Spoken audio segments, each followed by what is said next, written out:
क्या आप भी यही सोचते हैं कि आपकी जिंदगी सबसे मुश्किल है और आपकी समस्याएं दूसरों से ज्यादा बड़ी हैं? तो जरा रुकिए। आज इस वीडियो को देखने के बाद आपके सोचने का तरीका बदल जाएगा, साथ ही जीवन को देखने का नजरिया भी। बहुत समय पहले की बात है, एक महान ज्ञानी हुआ करते थे जो कि हिमालय की ऊंची पर्वत श्रृंखलाओं में किसी एकांत स्थान पर रहते थे।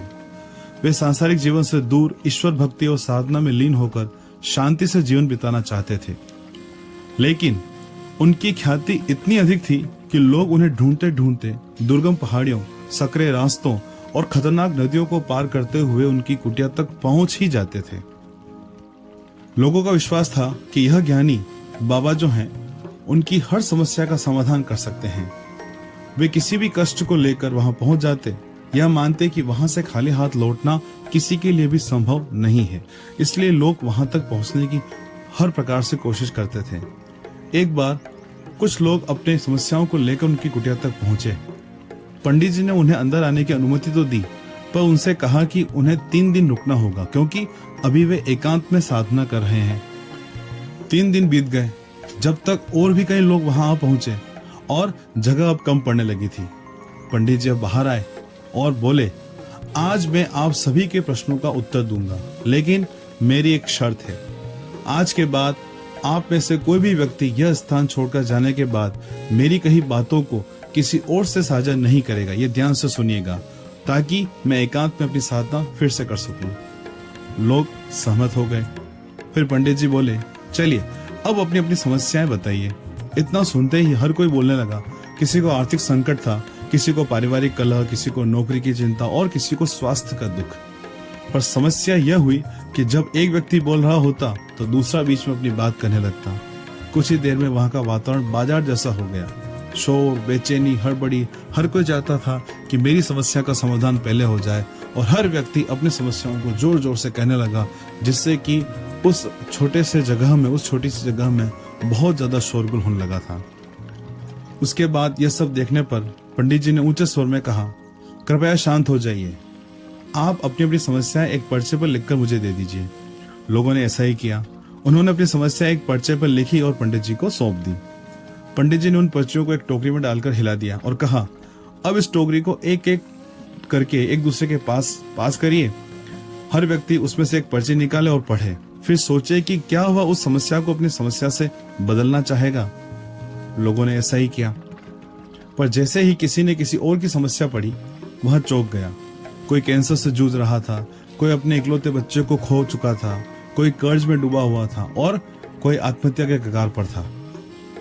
हर एक व्यक्ति एक के बाद एक पर्ची पढ़ता गया और सबका चेहरा अब उतरने लग गया। सब सोचने लगे कि उनकी अपनी समस्या भले ही बड़ी लगती है, पर दूसरों की समस्याएं उससे कहीं ज्यादा कठिन और असहनीय है। थोड़ी देर में ही सभी ने अपने अपने पर्चे वापस लेने की इच्छा जताई।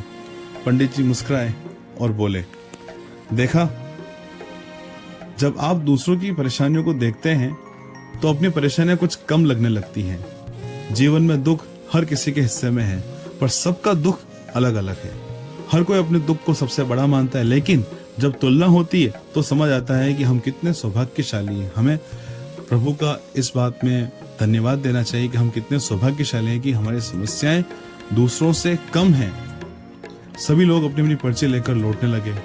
इस बार वे दुखी नहीं थे, बल्कि एक नई समझ और कृतज्ञता के साथ वापस लौट रहे थे। दोस्तों, हमेशा अपनी परेशानियों को जीवन का अंत न मानिए। हर किसी के जीवन में समस्याएं होती हैं। कोई अपने स्वास्थ्य को लेकर दुखी है, कोई पैसे को लेकर और कोई रिश्तों को लेकर। पर जब हम दूसरों की पीड़ा को समझते हैं तो हमारा दर्द हल्का हो जाता है। हमें यह स्वीकार करना चाहिए कि जीवन में समस्याएं आना स्वाभाविक है। दुख के क्षणों में रुककर सोचें कि हम क्या कर सकते हैं। क्या इस समस्या का समाधान है? अगर है तो प्रयास करें, और अगर नहीं तो खुद को उस परिस्थितियों में ढालें और जीवन के अन्य सकारात्मक पहलुओं पर ध्यान अवश्य दें। याद रखिए, समस्या चाहे जितनी भी बड़ी क्यों न हो, अगर हम मानसिक रूप से मजबूत हैं और कृतज्ञ हैं तो हम उस समस्या को सहने की ताकत पा सकते हैं। ईश्वर ने जो दिया है उसके लिए धन्यवाद दीजिए, और जो नहीं दिया उसके लिए प्रयास करते रहिए, पर दुखी मत होइए, क्योंकि खुश रहने का सबसे असली रहस्य है अपनी समस्याओं को स्वीकार करना और जीवन को पूरी भावना से जीना।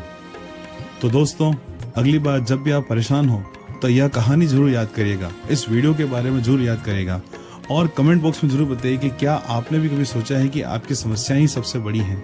अगर वीडियो पसंद आया तो इसे लाइक अवश्य करें, शेयर करें अपने दोस्तों में जो ये मानते हैं कि मैं बहुत पीड़ित हूँ, मेरी समस्याएं बहुत ज़्यादा है समाज में, संसार में, तो उसको जरूर शेयर करें आप। और साथ में इस चैनल मोरल लाइफ को सब्सक्राइब करना ना भूलें। मिलते हैं अगले और नए वीडियो में। धन्यवाद।